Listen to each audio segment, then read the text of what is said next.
Hey everybody, welcome to the Schizoid Angst channel. Today I have with me Melissa Chapple. The reason I have called them here today is because I want to discuss a little bit about neurodivergence, neurodivergency in relation to academia, institutions of that type, and how it sort of ties into a lot of the difficulties that a lot of neurodivergent people in general have with larger society. Um, the reason I'm bringing this up as well is because, as you guys well know, if you've watched some of my other stuff, I am of the belief that most schizoids are in fact neurodivergent in some capacity or another, usually a significant one, either more on the autistic side or more, as I like to call on the schizo side of things, or cluster A or schizotypal side of things, and definitely a lot of ADHD in there too. And a lot of the sources of their issues come from the fact that they feel out of tune with interpersonal connections on a conventional level or more near typical level, as well as larger society. And that's often what develops schizoid over the course of many years of difficulty because of that. In any case, with that out of the way, I'm going to be speaking today to Melissa Chapple about their experiences in academia, and perhaps maybe some anecdotes or things they've seen or witnessed regarding colleagues or anything like that. Obviously, no names mentioned. But go ahead and introduce yourself a little bit there, Melissa. Yeah, so I work at the University of Liverpool. I'm currently a lecturer. Just trying to get everything straight in my head because it's all jumbling around. It's all good. Did my PhD in autism, specifically looking at like the double empathy problem and how we can kind of challenge the stigmatized way that psychology and society at large sort of thinks about autism and autistic people. And since then, my research has kind of diverged into, I guess, three key areas. So one is autistic adult well-being and social inclusion and all that kind of stuff continuing forward. The next is kind of neurodiversity as a whole, neurodiverse thinking, neurodivergency, and things like ADHD and stuff like that. And then the third is mental health. As you say, these things often like cross over, and I'm interested in things like Yeah, community support for mental health and well-being, so prevention rather than disease modeling, thinking more about kind yeah. of including people and making sure people are well. How And do we stop it before it happens? Like before things get real bad? yeah, and Basically. also kind of like making sure there's more. I'm not against medication at all, but making sure there's more than that as well. So it's not Hmm. just here's your prescription, off you go, goodbye. We'll see you next time you struggle. It's kind of what can we do to support people in their community so they've got a life that they're happy living. And so I'm autistic. I was diagnosed years ago now. And I'm about a month away from my ADHD assessment, so very much neurodivergent in academia.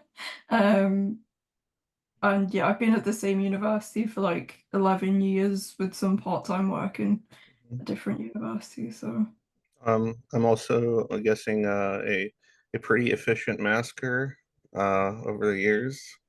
And definitely. oh yes, would you agree with that? Because I know I Yeah, was. I was listening to a podcast yesterday about ADHD. This is probably going to be way off topic. Stop me if it is. No, no, it's all Someone good. was really, really angry about masking and saying, oh, it's not really a thing. It's just something that more higher functioning people say that they do when they realize they're not noticed. And that's not true. There's so much Well, research out there to say that there's both yeah, conscious I and wish unconscious. that's why I do it. Yeah, exactly. I can think back to points in my life where I was just myself and I definitely wasn't masking as much. Um, I think it was more kind of secondary school for me, and it's probably the same for a lot of people where that Hmm. mask started to kick in quite severely. Hmm. Academia is a little bit better sometimes because if you think about the way that neurodivergent attention tends to work, so we tend to have like an interest-based system rather than an importance-based Yeah. system. And that kind of, we tend to think in rabbit holes almost, don't we? Where we kind of latch onto something that's got our whole attention, and then we go right down that into something very specific until the next thing comes along and the next thing.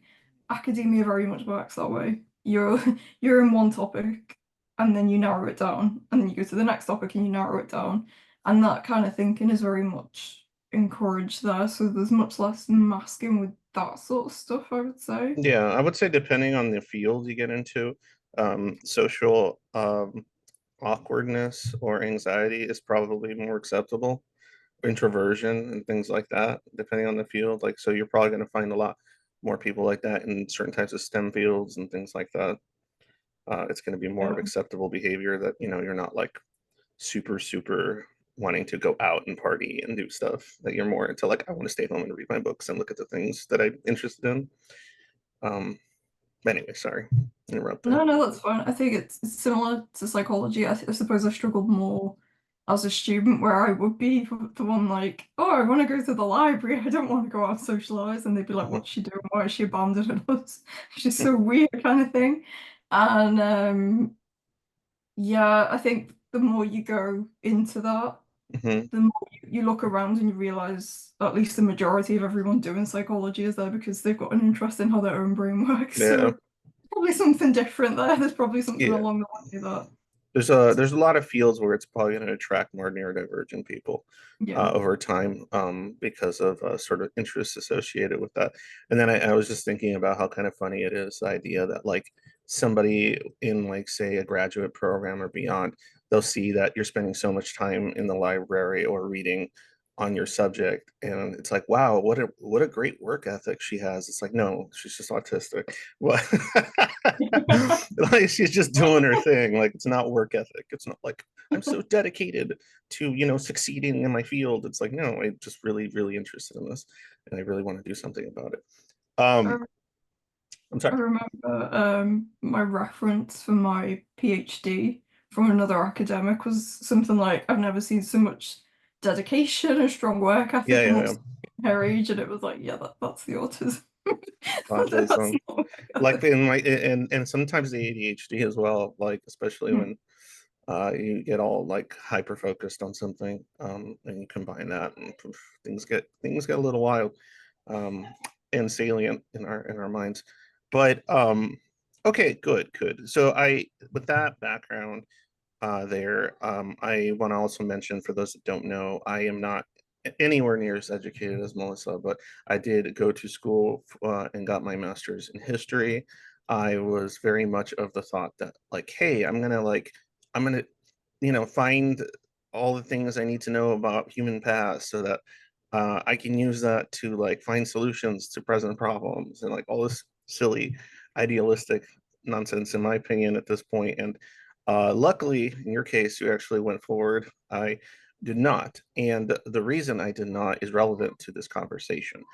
Um, for me, and for a lot of the struggles I've heard within the professional world, as well as the academic world, even though those are kind of pretty intermingled in many ways. Um, one of the major difficulties, and some of the difficulties schizoids themselves constantly mention, is a sort of, besides having a high degree of caution or wariness around people, they also display often a wariness around institutions. And I'm of the opinion that a lot of this is stemming from the fact that a lot of institutions, a lot of things in general, are being built upon a sort of neurotypical framework.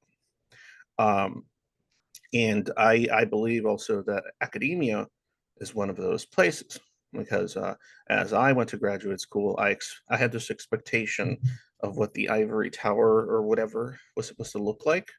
And then when I saw the people involved in such places, I saw more confusing, frustrating, neurotypical concerns and behavior, and very much interpersonally motivated and driven decision making. And kind of like, it wasn't about the field, it wasn't about the study, it wasn't about that. There was like other things driving it. So that's my experience.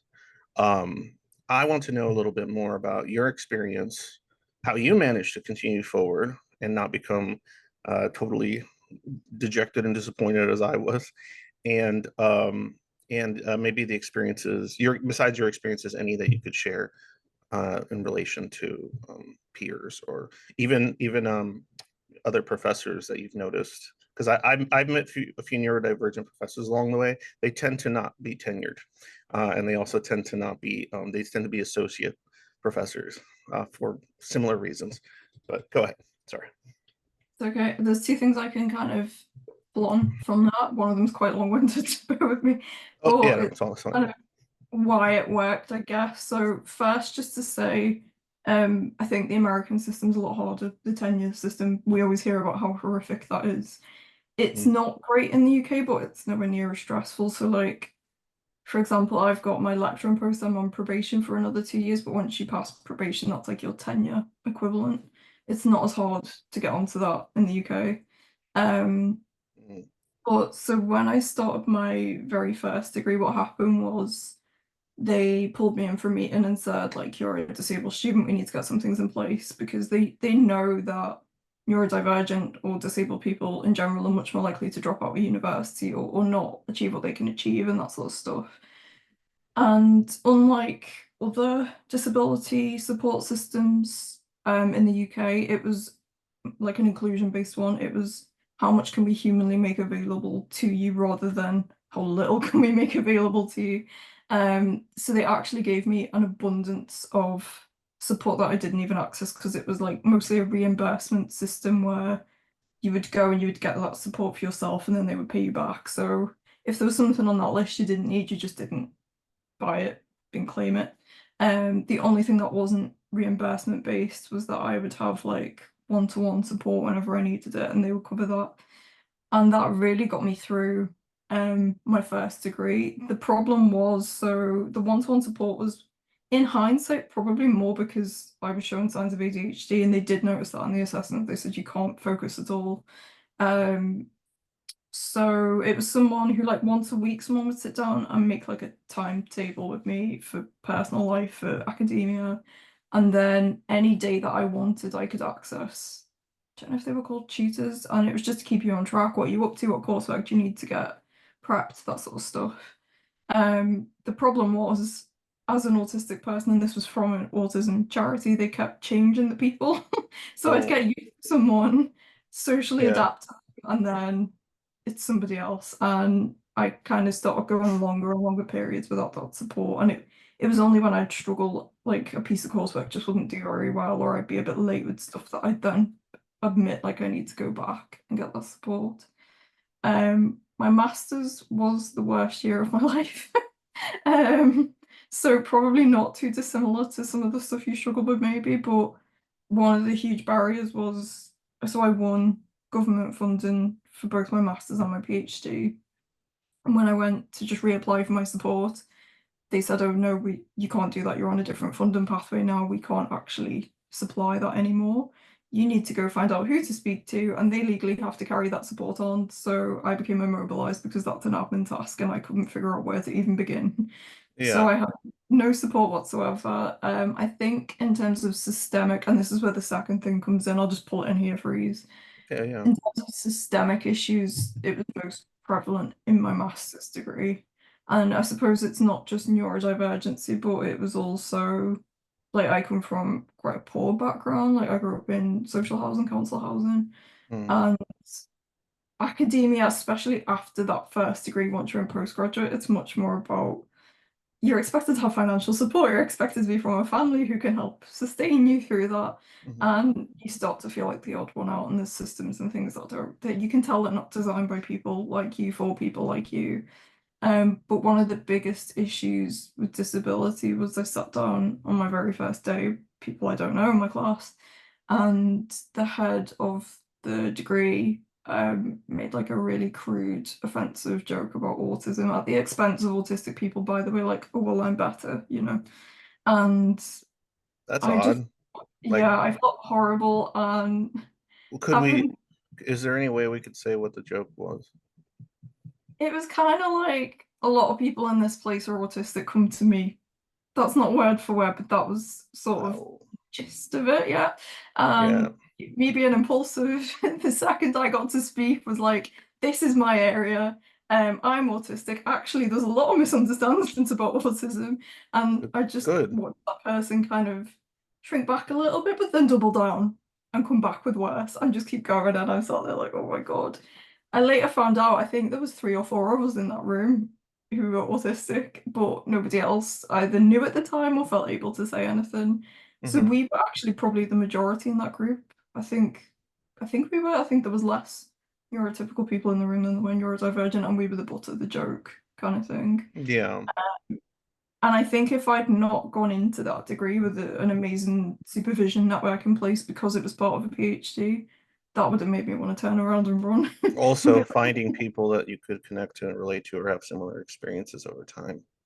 definitely. I think one of the things that the university did well is they're very aware that postgraduate study can be quite lonely and quite stressful. So there was a Hmm. lot in place about group cohesion and trying to get to know each other and support each other. So that was probably like the easier thing about the master's, but a master's degree is so intense because I don't know if yours was the same, but it's like 1 year and you're expected to do Mm. about 3 years worth Two of for me, or like 1 3/4. I don't know if it's only 1 year over there in the UK, but usually here, a year and a half to 2 years, I would it say for a varies, master. I think. Huh? But I think it varies. I think it Yeah, depends on yeah, it depends. I mean, topic and it probably could be done in a year, but that would be like if that's all you're doing. Like, and I wasn't. I was like at the point I still had like my first child, and I was working a full-time job.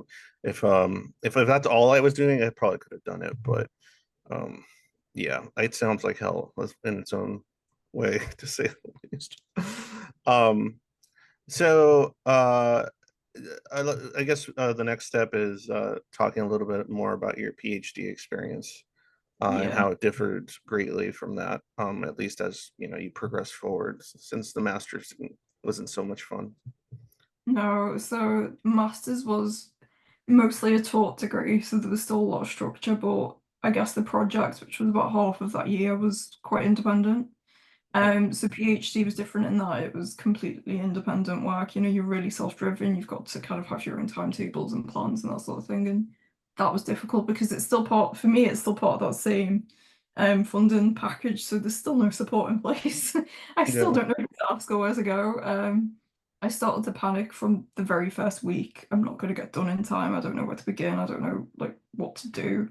And I had a lot of support from supervisors who much better understood me than I think someone who I barely know coming in and trying to give support. So that was a little bit better. But what happened for me was obviously I think I got to my third year, which is kind of when you're meant to finish because that's when your funding runs out. You can take another year if you want to write up, but then you've got the issue if you need to go find a job, you need to get an income. And so I was very stressed. Like, I want to finish this year. This is the final year. And then a couple of months into that, COVID hit and everything went out the window. Participants sort of disappeared. Oh yeah. Oh yeah. Yeah, add in things like personal circumstances and stress and that sort of stuff. It was impossible. And what happened was, so they gave us a 6 month extension that was funded, and then a 6 month extension that was unfunded. Hmm. And I got to the deadline of that final extension and nothing was ready. I still had about 3 or 4 chapters to write. So I very much felt as if I almost lost my PhD. And I think that was a very real possibility. And I had to go and kind of get like doctors involved to vouch for me and say, yeah, no, things have been really tough and this is what's happening. And this was when I started to realize there was probably ADHD at play because I was crying to my doctor saying I can't pay attention and it's been brewing for years and this is the result. This is the moment everything's just broke and nothing's Hmm. ready to go. And the university were fantastic in that they not only gave the extension, but they said, well, we can't have this repeat itself, which it's going to if we don't change anything. So Hmm. they paid, which is not the norm, for me to have one-to-one support once or twice a week. Hmm. That was mostly about keeping me on track where it was really holistic and it was somebody neurodivergent who did it. Um, so it was things like helping me with my sensory environment, helping me with just info dumping in that session, anything that was in my mind that I couldn't get out, and trying to just keep things ticking over each week. And that's the only way I could finish really, was with that support in place and that understanding. Yeah, I mean, that's definitely something that I think at my school I was attempting to look into some of that stuff. But a lot of what I was struggling with, I would say, was my own sort of abnormal perspectives on the very field I was in, and my inability to cope with um, what seemed to be important motivators and types of behavior I would have to display in order to like make it ahead. And I saw this kind of like terrible world I didn't want to like take part in. But I'm glad to hear your story went much better in many regards. I'm not sure if a lot of it has to do with like the way the institutions are structured here in the States and compared to over there. It could be.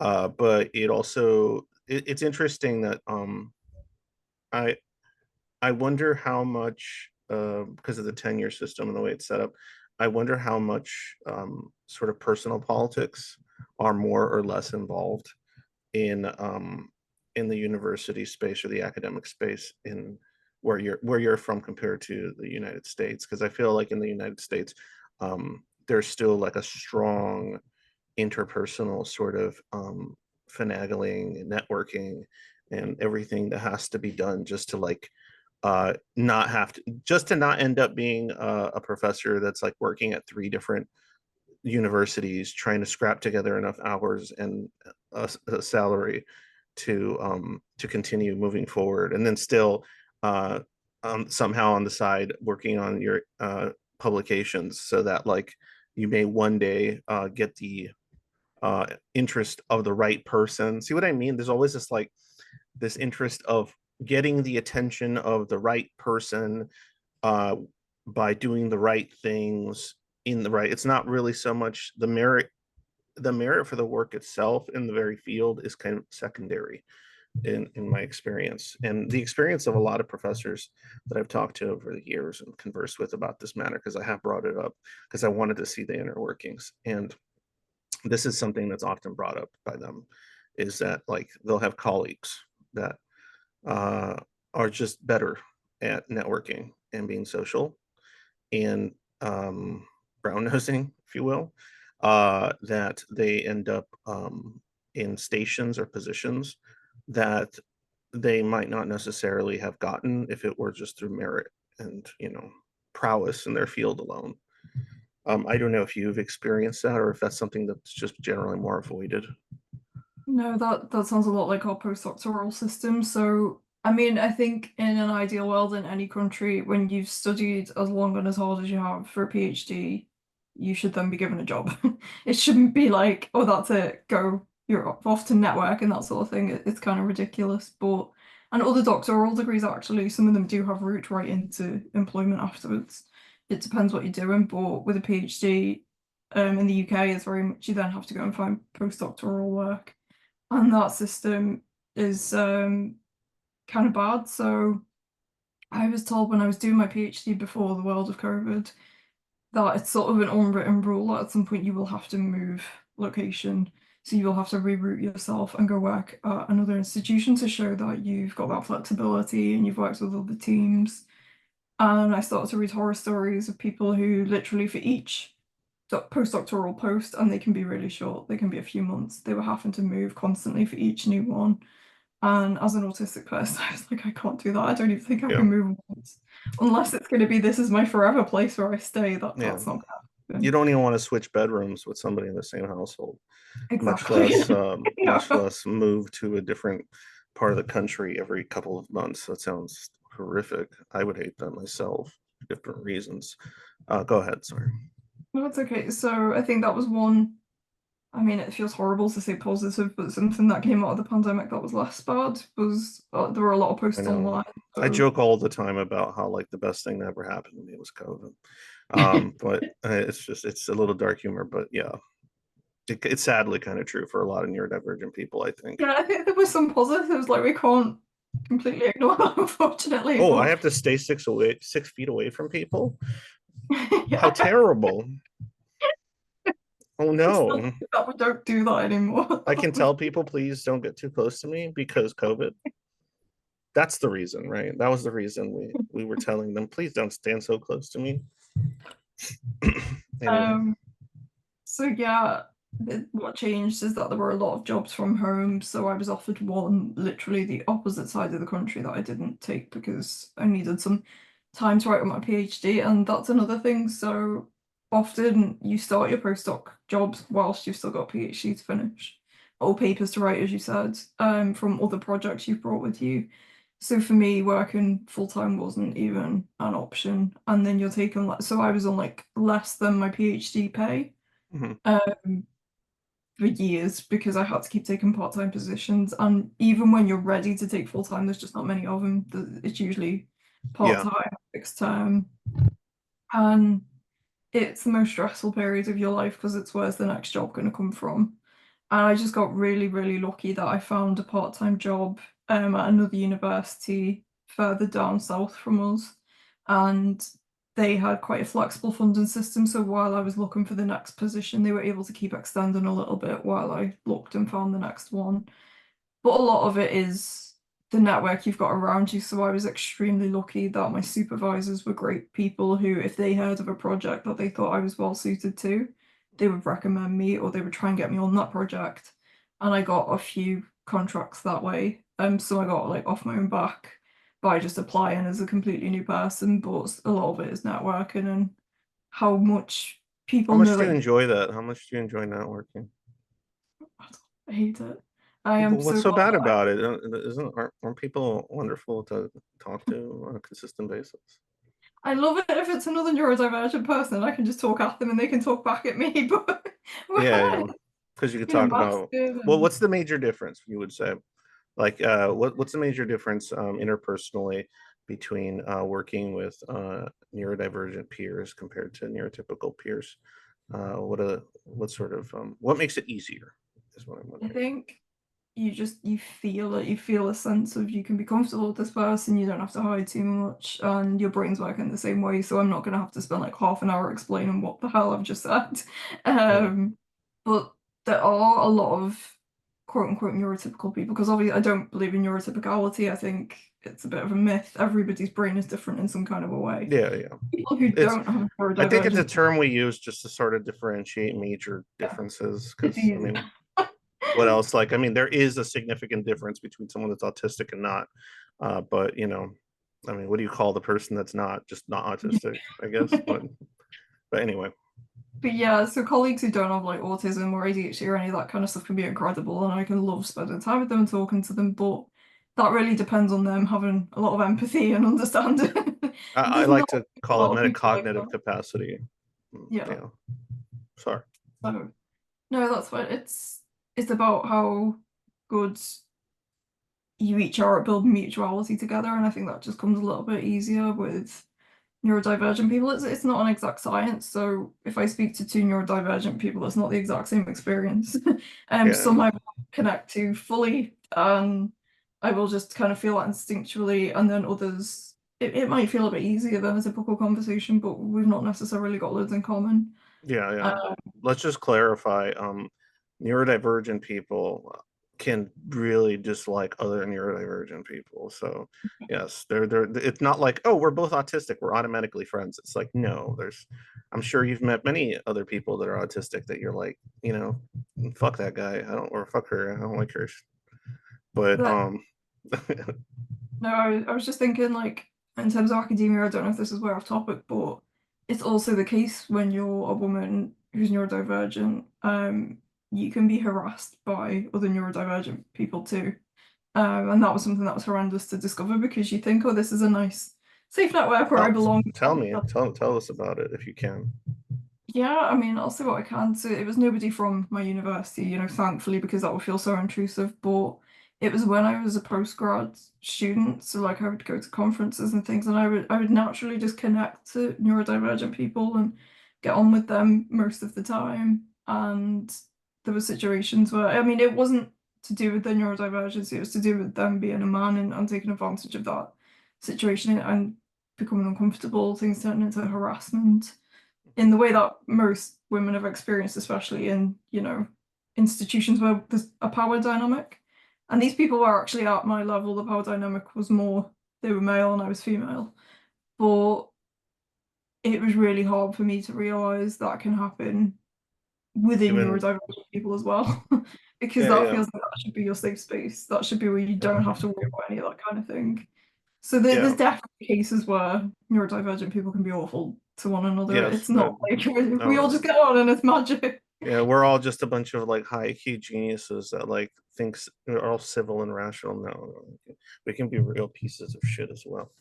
Um, so that's good. That's something I always like.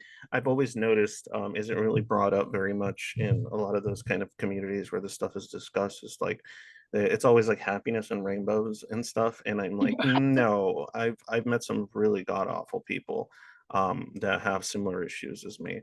They just learn to handle them in far more destructive or exploitive ways because I mean, they're hurting too, but they're hurting other people to hurt less. That's yeah, that's not good. Um oh, I had this one thing in mind. Oh, yes, yes, very good.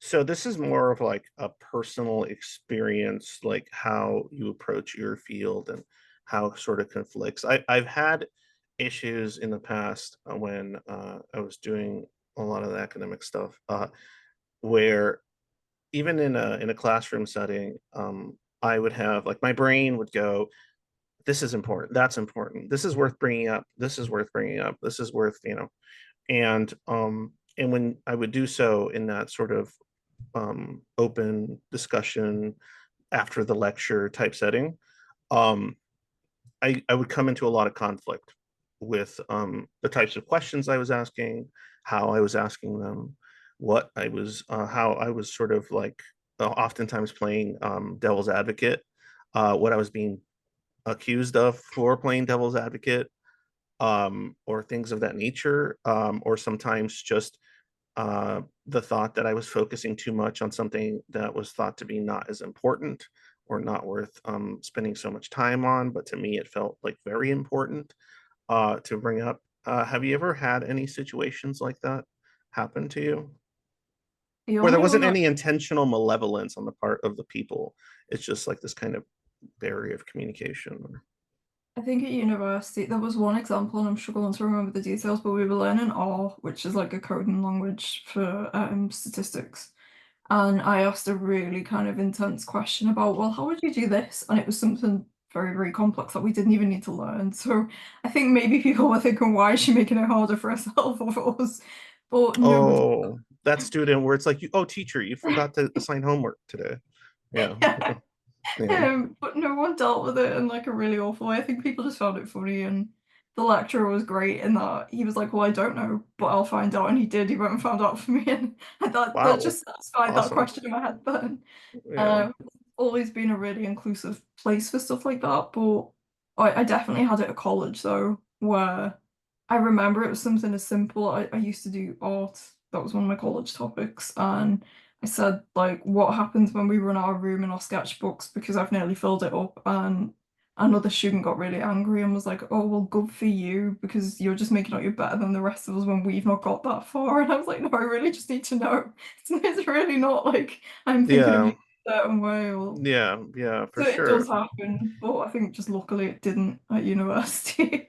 Yeah, I love how I love that we have very different experiences when it comes to some of this stuff. It might have to do with our perspectives and our geographical situation. So it's actually pretty cool. Like I have like the more quote unquote black pilled experience for education, and you seem to have had something with struggles, but a little more support. I mean, a lot more support it seems, and also so it's good that I was like worried. I'm like, is this gonna go down like all bad street, or are we gonna have like at least some? And you're bringing some of the hope here, which is nice. Um, the yeah, I guess man, I had something in mind, but yeah, I was just wondering if like the motivations of your peers like differ, even if like when it comes to like the focuses they place on types of parts of the individual fields you're in. Like I can imagine that already takes place between colleagues in general, but I'm wondering if when you have to do say some kind of research or something that involves other people working together, what some of those difficulties could or potentially be in communication, and how you maybe overcame them. Like how you said that, like, when you have to work with neurotypical people, it feels like you have to spend like an extra 30 minutes trying to explain what's in your head.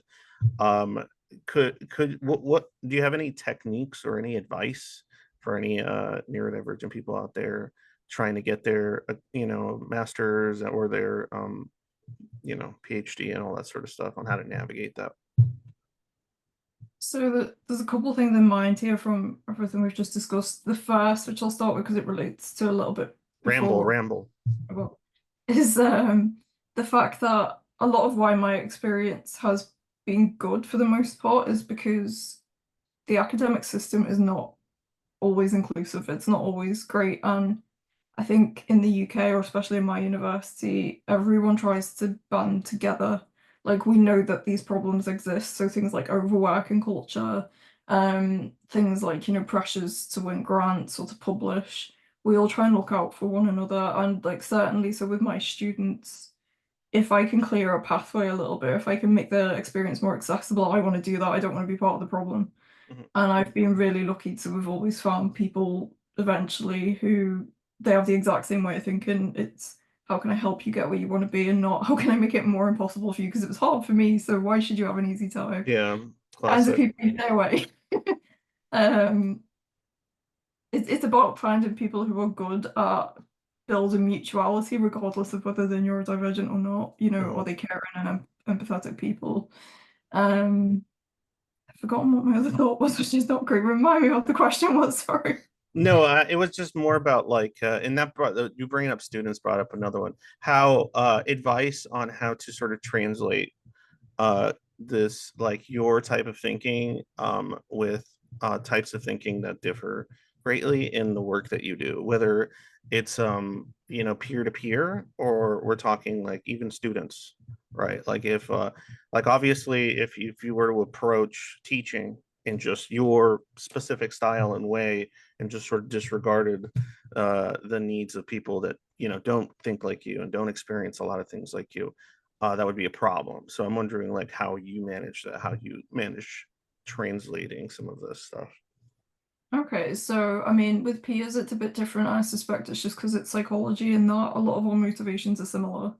So Hmm. even if they're not autistic or neurodivergent, they've probably along the way encountered someone who is, and they feel really, really passionate Hmm. about making a difference. A lot of us are socio-politically motivated to make a difference.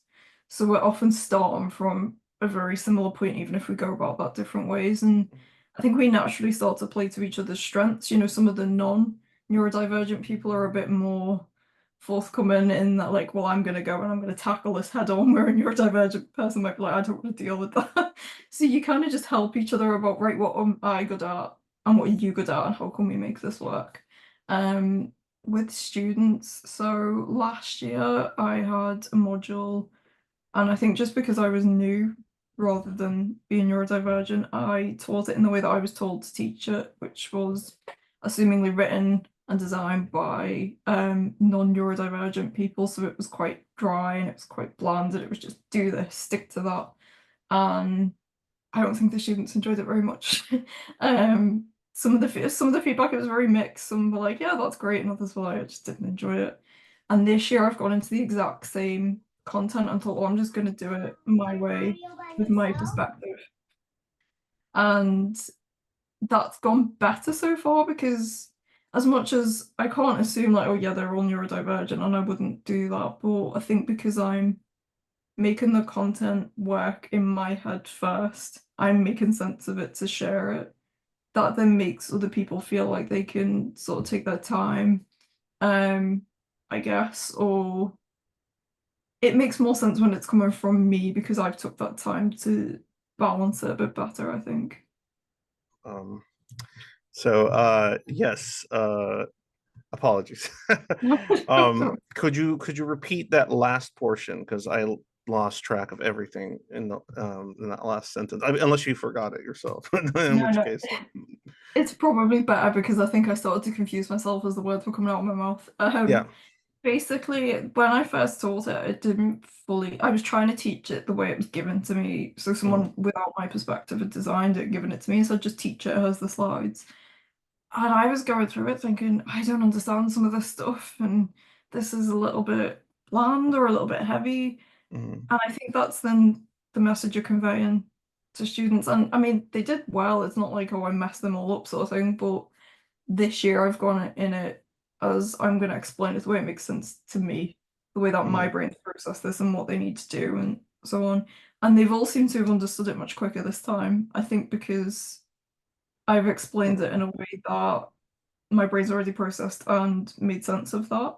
So mm, I try not to worry too much about that because I think as long as you're passionate about what you're teaching and you've gotten your head around it, then students usually find that interesting.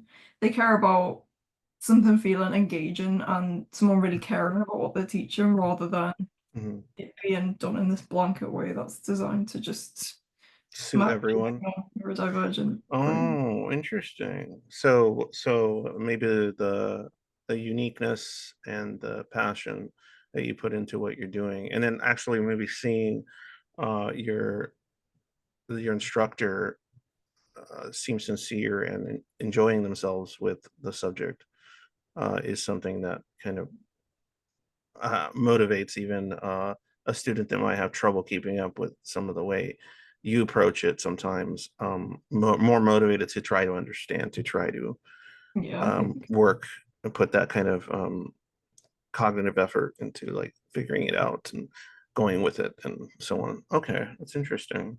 I like that. there's also so thinking of a few things we've discussed now. When double empathy research started to show autistic people get on better, sort of thing, what they found is the reason for that isn't just that we naturally get this gift to connect to one another, it's that neurodivergent people are much more willing to forgive kind of errors in social communication and to offer different, more maybe longer-winded ways around things. So I think for me, I'm willing to explain things in three different ways. So if I explain it in my way and then a student is kind of like, oh, that still doesn't make sense, I'll just explain it in more ways and give more examples, and that's fine. Till it I'm not clicks. like, you haven't clicked, that's not good. I'm supposed to just do it this way. Yeah, it's just kind I'm of a better at building that, I think.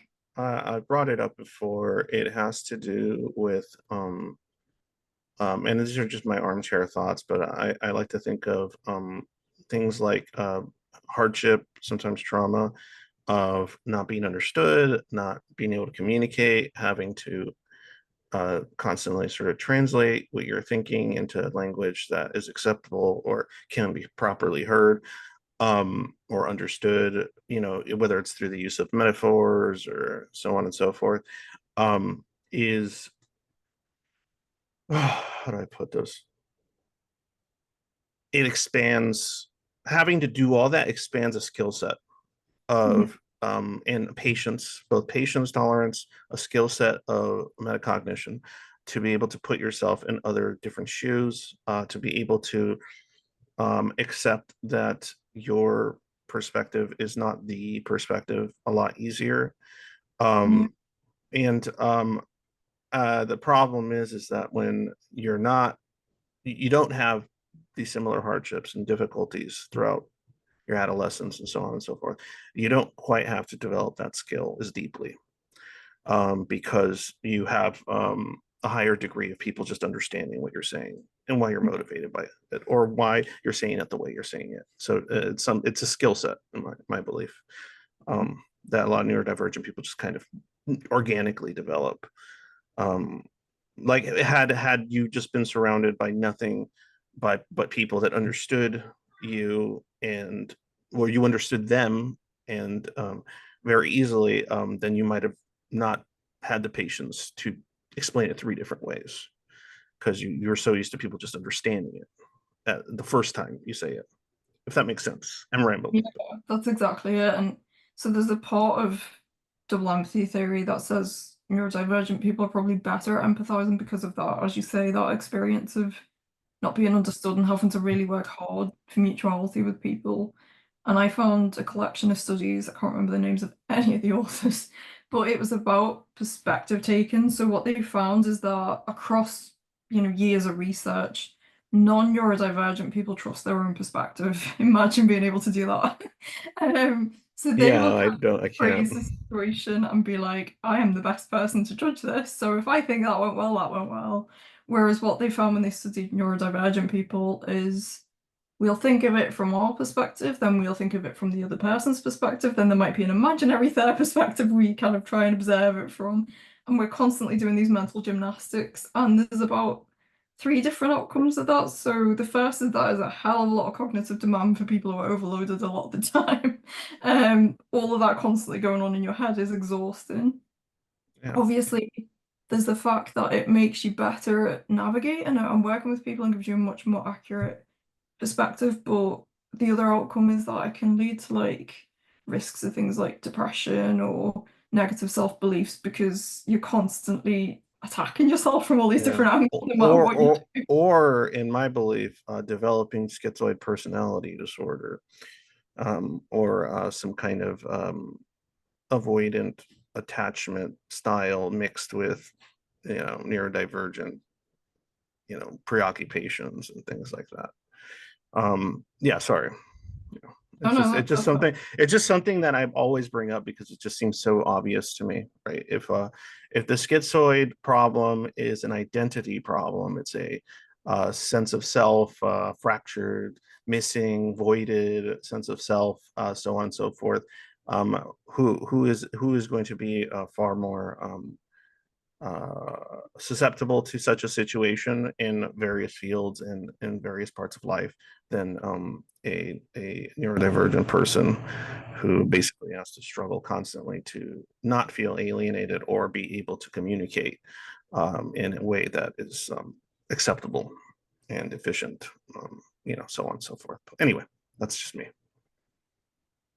No, I think that it does align with the research, and I think we're always, I mean, in the UK definitely, I don't know about how publicized that is elsewhere, but we're always talking about the fact of risks of most mental health conditions for neurodivergent people, higher rates of everything across the board. Yeah, I wonder And why, right? I wonder why, like, why is that happening? It must be something. It must have something to do directly with just being autistic or something or ADHD. Yeah. It must be that. It's not because, it's like the emotional and strain and the constant like fluctuation of your neuroplasticity that you have to like fuck with. No, it's none of that. That's crazy.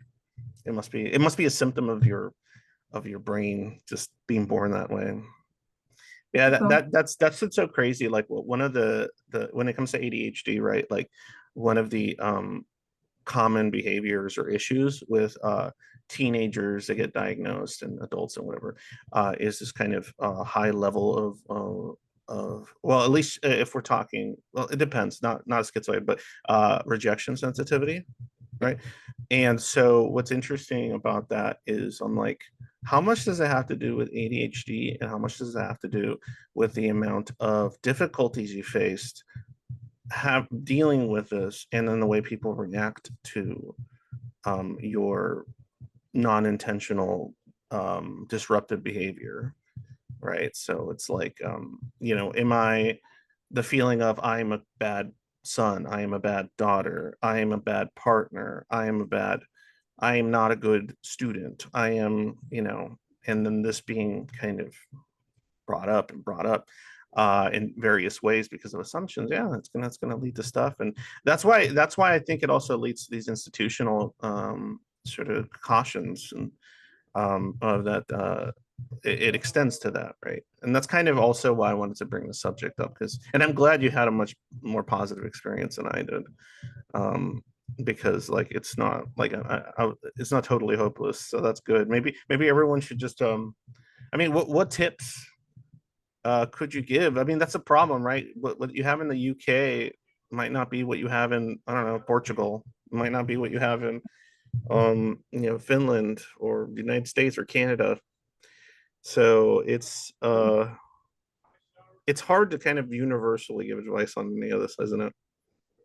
and I think even within a country, between institutions, it can be vastly, vastly different. It depends what funding they've got. It depends how much work they're putting in. You know, whether they've got a research team who's actively looking into that topic to kind of inform things that are happening. Hmm. How much advocacy there is. So, like some universities, I think they very much kind of leave it up to the students to sort their own advocacy and support, which is not great. um, we've been kind of developing as much as we can, the more of us that have been joining it and researching this. So my colleague Adelma, she's at the Liverpool Autism Hub, which I think is now hybrid, so people can join online if they want. And that's about connecting people together, whether that's the person themselves, their family, people who can offer support, so professionals, and trying to figure out kind of how can we move forward successfully. So it started as like a community-based initiative in Liverpool, but like now it's obviously much bigger than that. And one of the things that came up earlier this year at a hub event was somebody said, well, it's all well and good an employer saying I can give you support, but if they can't present you a recipe of what's available, how do you know what to ask for? Like Yeah, I know. that's the big issue, really, isn't it? Yeah, I just thought it made me think about like it's like, oh, like creating systems that are supporting neurodivergent people, but then there's all these barriers to entry that require my phone should not be doing that. There's all these barriers to entry that require a lot of skill sets that they might have difficulties with, right? Like Yeah. things like constant self-advocacy, right? That you have to like be bugging, you have to be calling, you have to be dealing with various people all the time, trying to explain yourself, then the difficulties of explaining yourself and what you need and how you need it, and so on and so forth. And then that those become kind of sort of barriers to entry. Um, so yeah, I see why a lot of neurodivergent people will give up on school, will give up on therapy, will give up on this sort of stuff because these constant demands they're being made to sort of they're already pretty overwhelmed, like in a variety of other manners. So but yeah, okay. I do have to end this little recording here, and I'm sure you have things to do, but I have a quick quick hot seat questions. Let me see. I had one in mind. One was, do you think that well, in this case, because of your experience, autistic or ADHD research should be primarily done by people with autism or ADHD? Glad you asked that because again, the thing that I mentioned to you before about what I heard about masking and that driving me crazy, I also heard someone say, "Oh, lived experience doesn't matter at all," and it's like, what? um, but I think it depends on the point of knowledge production we're talking, right? So if me and my non-neurodivergent colleague both go and read 5 papers that we then have to go and deliver to students, she's not going to be any worse than me. Like, there's no reason she won't be as good at relaying that information, teaching that information, because it's already done, it's already produced. It's just about passing that message along. But when it comes to the initial knowledge production, so whether that's writing a paper, or it could be writing a book or making a film, there needs to be, I would say, ideally a mix of perspectives. So you can't try and capture what it's like to have something without including people who have actually lived through that because you're never going to get that right. And we've seen that, especially in autism throughout the years, where research teams without anybody autistic have tried to just make sense. So, like the extreme male brain theory. As a researcher, I just think, how did that ever come about? How did anyone think, oh yeah, autistic people have all just got male brains, that's what this is? Um, that to me is evidence of if they had included autistic people in that knowledge production, maybe that never would have happened. Yeah. Um, I think you get better theories, better thinking when people are feeding off each other. So it's interesting to work with non-autistic people when you're part of the team and you're autistic and your voice is heard and seen as like the main evidence that they've got of how to process this. Mhm. But you can also kind of bounce off each other because they've got the perspective of what a non-autistic audience is going to be interested in as well. So Yeah. you might just think, oh well, that's normal from my experience. I don't really need to emphasize that. It's a bit like, and this is my brain just doing its thing, but I read Yeah. a book where they were talking about the fact that in past times when electricity was less available, people used to sleep in 2 halves. Hmm. They wake up in the middle of the night. They go to bed earlier, wake up in the middle of the night for a bit, do some stuff, go back to bed. And there's not much documentation of that because it was such a normal experience that no one really felt the need to talk about it or write it down and that sort of stuff.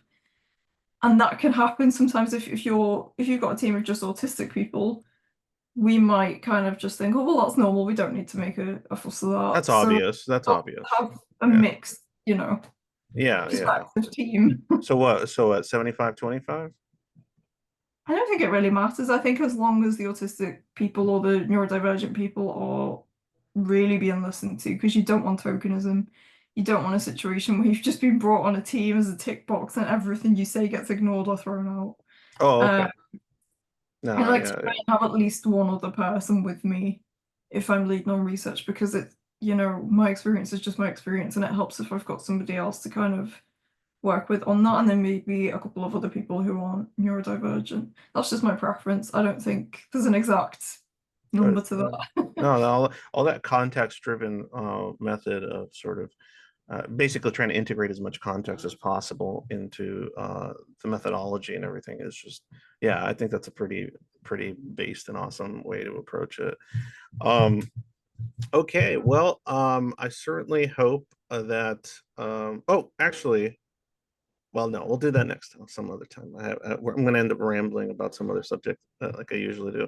I really appreciate your time, Melissa, and I hope that other people feel the same hearing you. And I'm glad you gave me you gave me a little bit of like hope that there's maybe the path isn't so it's difficult, but there are opportunities for growth in a reasonable way. So that's good.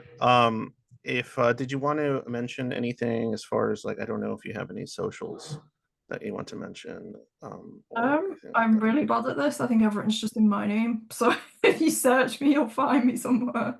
So I think you're like on, are you like on Twitter and all that kind of stuff or X? Yeah, but Twitter's a bit of a sinking ship at the moment, isn't Yeah, it? yeah. I don't know. Yeah, I know everyone's. as I know well. some people are going to that sky blue one, and other people are going Yeah. to like the.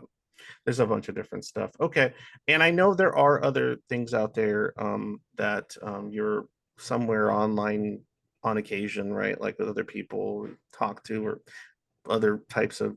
I know. I think do you have your own like channel or anything where you had some stuff posted? I think I don't when I know. was younger, I had some videos go up like conference videos or Oh, like we did yeah. a short Okay. term one. All right. Well, okay.